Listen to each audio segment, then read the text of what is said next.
IPL 2025లో తొలి మ్యాచే రద్దయ్యే ప్రమాదం కనిపిస్తోంది.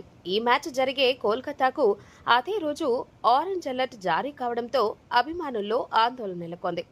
ఐపీఎల్ 18వ ఎడిషన్ శనివారం మార్చి 22 ప్రారంభం కానున్న విషయం తెలిసిందే.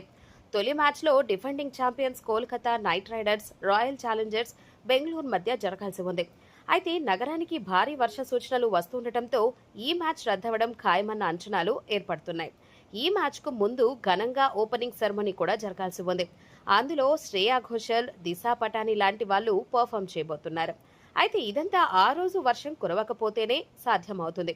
భారత వాతావరణ శాఖ ఇస్తున్న సమాచారం మేరకు శనివారం వరకు కోల్కతాలో భారీ వర్షాలు కురవనున్నాయి. బంగాళాఖాతంలో ఏర్పడిన తుఫాను కారణంగా ఈ అకాల వర్షాలు కురుస్తున్నాయి.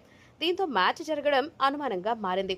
అటు ప్రాంతీయ వాతావరణ శాఖ కూడా మార్చి 20 నుండి 22 వరకు ఆరెంజ్ అలర్ట్ జారీ చేసింది.